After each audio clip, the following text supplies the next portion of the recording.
안녕하십니까. 오늘 이 시간에는요, 창세기 3장 15절, 이것에 대해서 한번 공부하는 시간을 가져보려고 합니다. 창세기 3장 15절은요, 초대교회 그 교부들부터 원시복음 혹은 메시아복음이라고 불렸던 구절입니다. 그리고 이 구절은 누가 보아도 메시아로 오신 예수 그리스도가 십자가에서 부활하셔서 사망과 권세로부터 승리하심으로 사탄을 무너뜨리는 그 사건을 예언한 그 내용일 것입니다. 그런데요, 이 성경 구절이 제가 한번 읽어보겠습니다.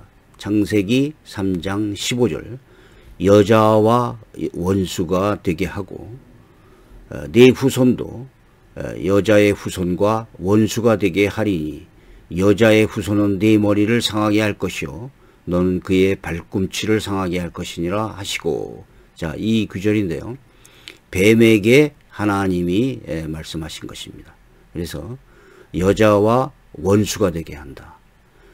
네 후손도 여자의 후손과 원수가 될 것이다.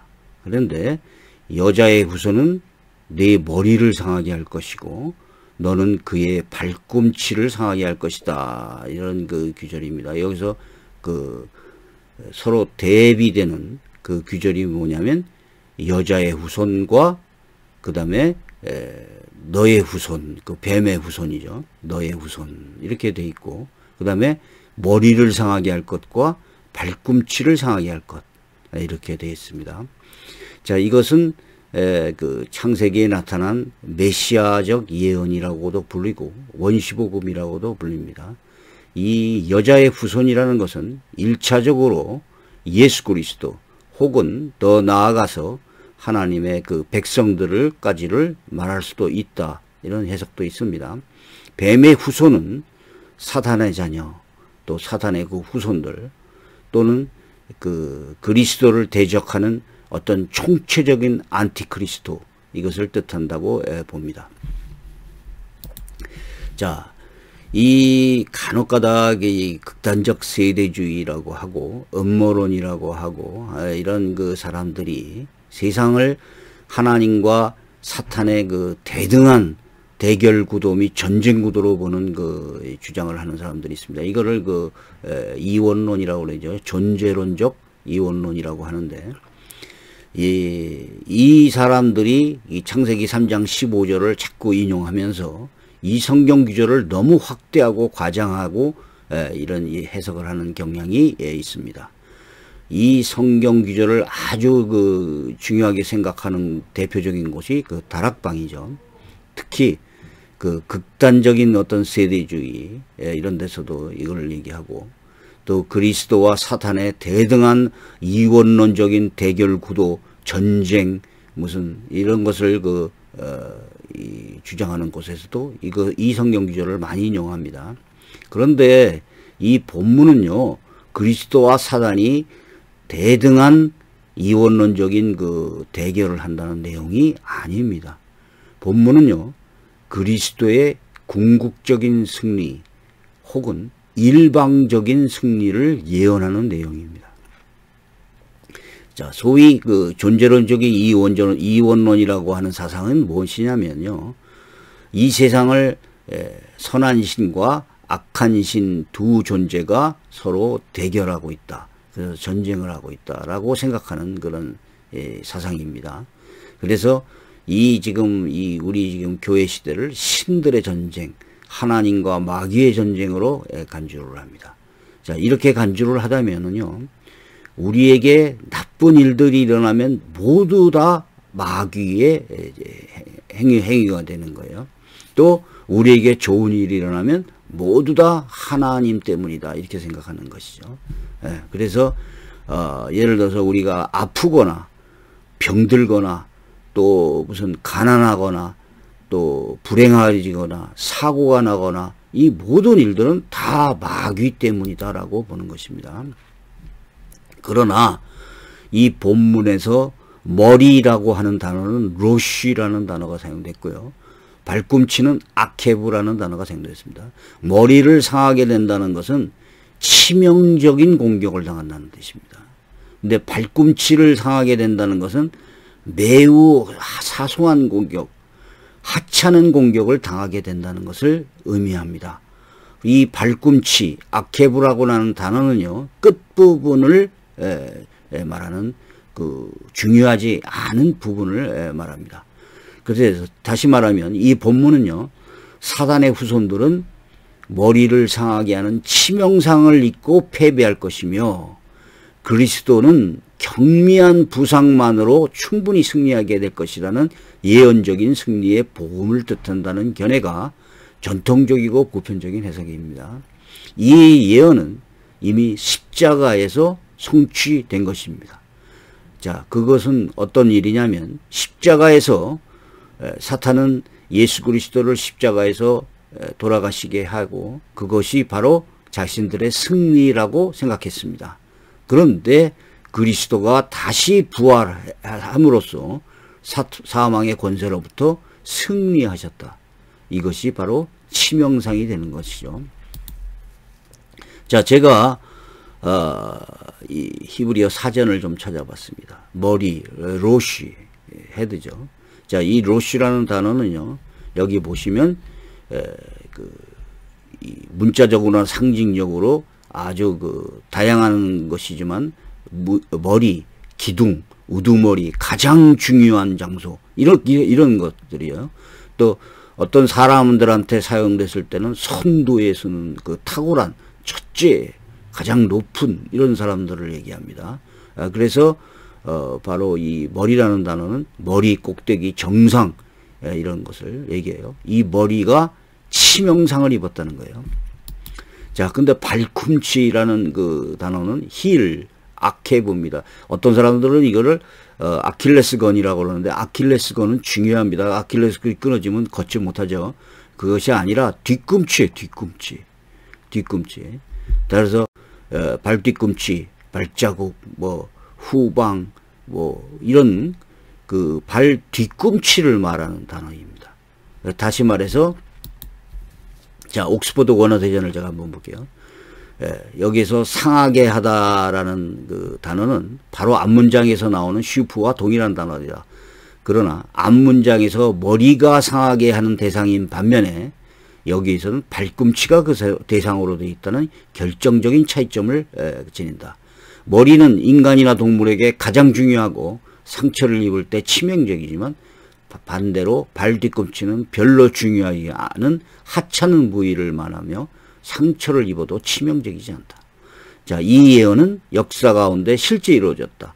사단은 여자의 후손 예수 그리스도께서 이 땅에 오시지 못하게 헤롯을 통하여 유아를 학살했을 뿐만 아니라 공생의 시작에서 광야에서 시험을 한 것을 보고 자, 계속 그리스도의 그 구독 사역을 방해해 왔죠.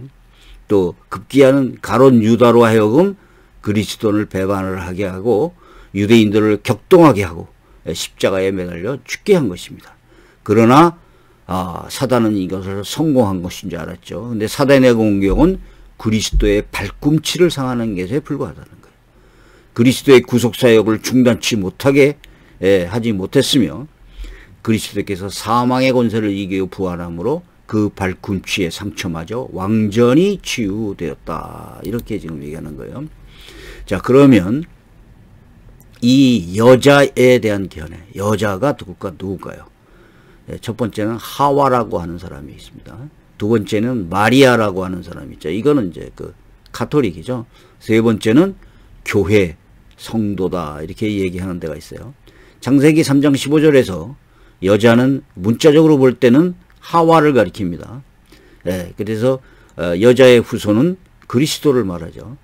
그러나 하와가 산자의 어머니라고 불렸다는 거예요.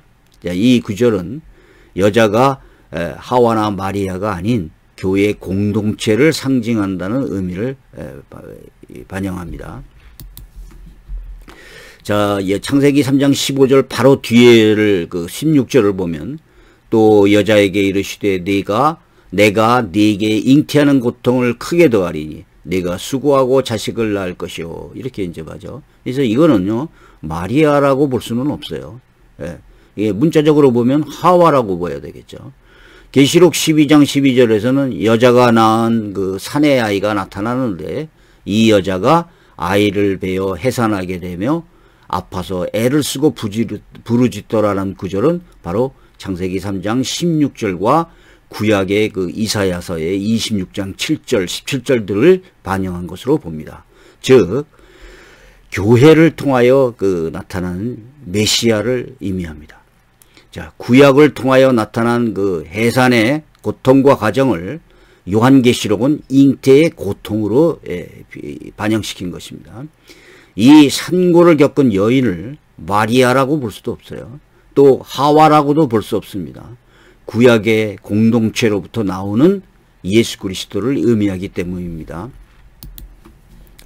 자, 이사야서 26장 17절에는 이렇게 나옵니다. 여호와여, 잉태한 여인이 산기가 임박하여 산고를 겪으며 부르짖은 것 같이 우리가 주 앞에서 그와 같으리이다.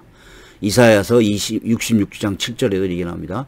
시온은 진통을 하기 전에 해산하며 고통을 당하기 전에 나말을 낳았으니, 이런 구절도 나오죠. 자, 미가서 여기 5장 2절에서 3절을 보면 이게 나옵니다. 베들레헴 에브라다야, 너는 유다 족속 중에 작을지라도 이스라엘을 다스릴 자가 네게서 네게로 나올 것이라. 그의 근본은 상고에 영원에 있느니라. 그러므로 여인이 해산하기까지 그들을 붙여두시겠고 그 후에는 그의 형제 가운데 남은 자가 이스라엘 자손에게서 돌아오리니. 아주 미가서에는 상당히 구체적으로 나와 있죠. 그래서 이것을 마리아라고 볼 수도 없고 하와라고 보는 것은 아니라는 것입니다. 자, 여기에 보면 창세기 2장 24절에 이게 나옵니다. 이러므로 남자가 부모를 떠나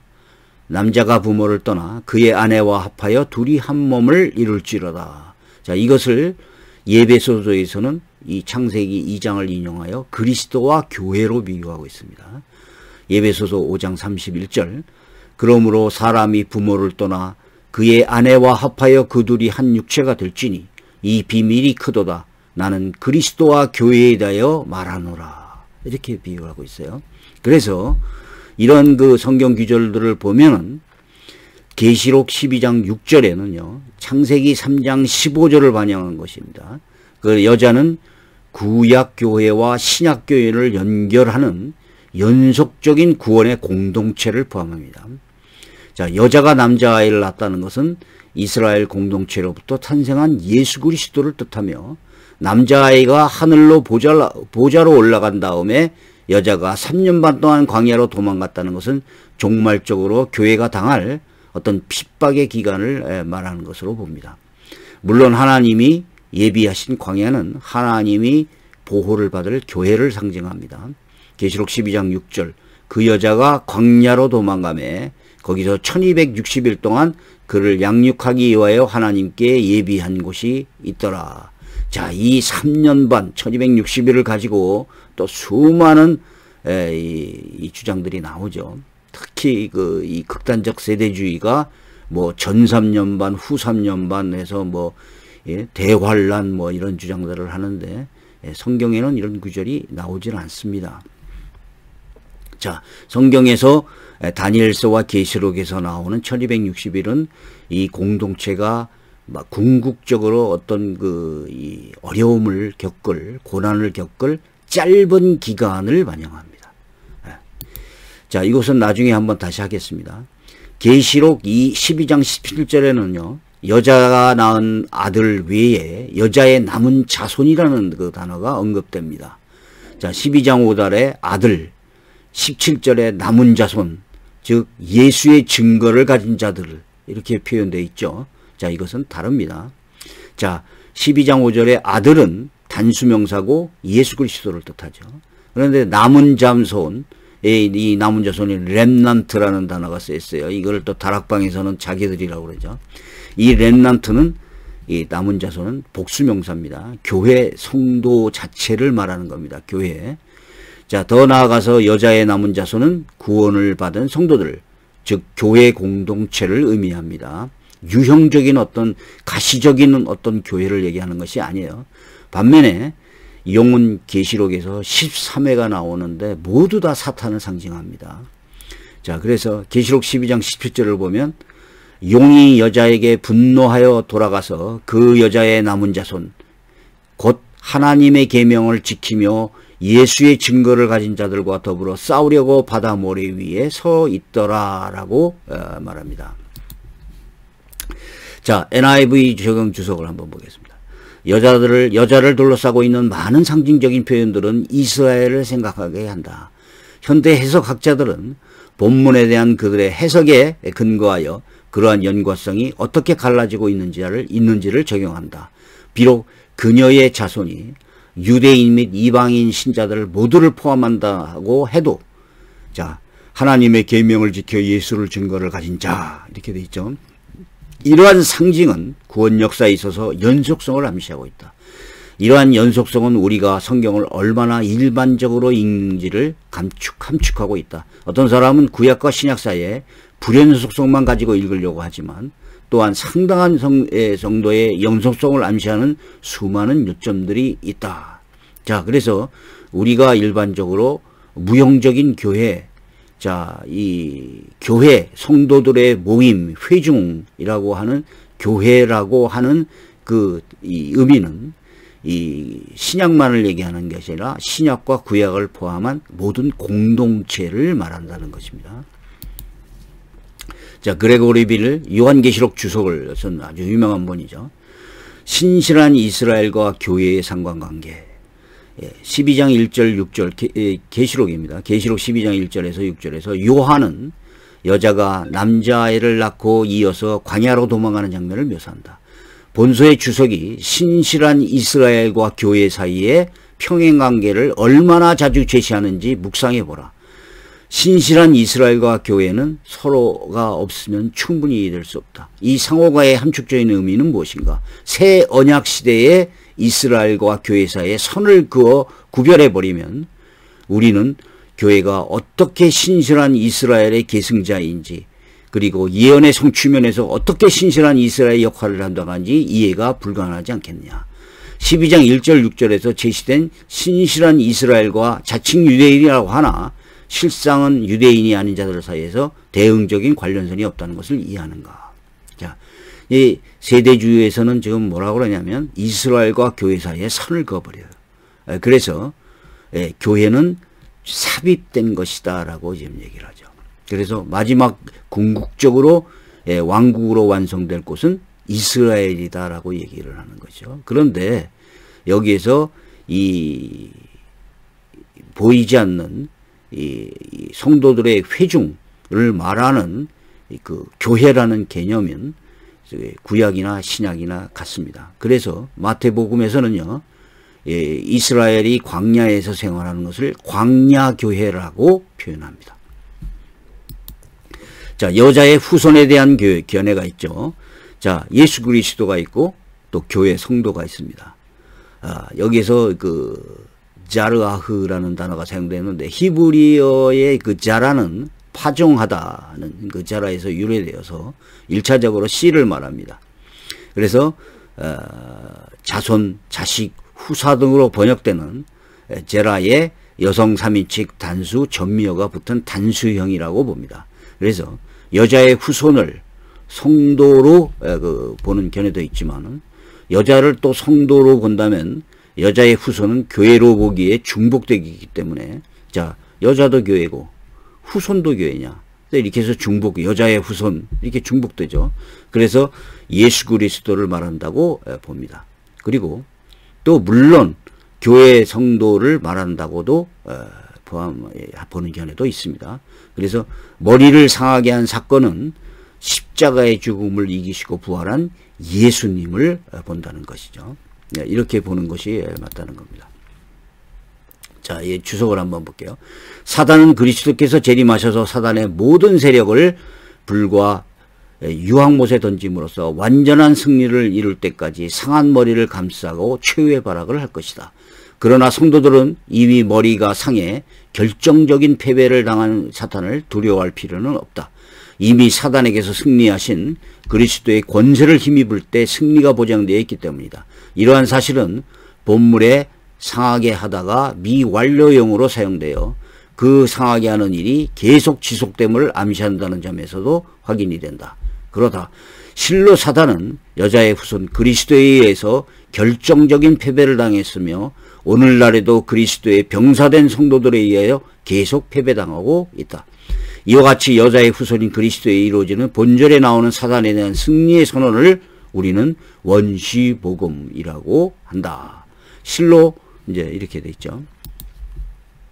자, 창세기 3장 15절은요. 결론적으로 그 초대교회 교부들도 원시복음, 메시아복음이라고 불렀습니다. 그리고 이 구절은 메시아로 오신 예수 그리스도가 십자가에서 부활하셔서 사망과 권세로부터 승리하심으로 사탄을 무너뜨린 사건을 말하는 것입니다. 그런데 이 사건을 이단들이 잘못 해석해서 마치 그리스도와 사탄이 전쟁을 계속한다는 대결적인 어떤 이원론을 주장하는 견해로 해석하고 있습니다. 정작 본문은요, 예수 그리스도와 사단이 전쟁을 하고 있다는 구절이 아닙니다. 십자가에서 이미 승리하신 예수 그리스도의 그 사역을 말하는 것입니다. 머리를 상하게 한다는 것은 치명적인 부상이고 십자가의 부활로 이미 성취되었고 발 뒤꿈치는 끝부분을 말하는 단어라서 아주 가벼운 상처를 입는다 이런 뜻이기 때문입니다.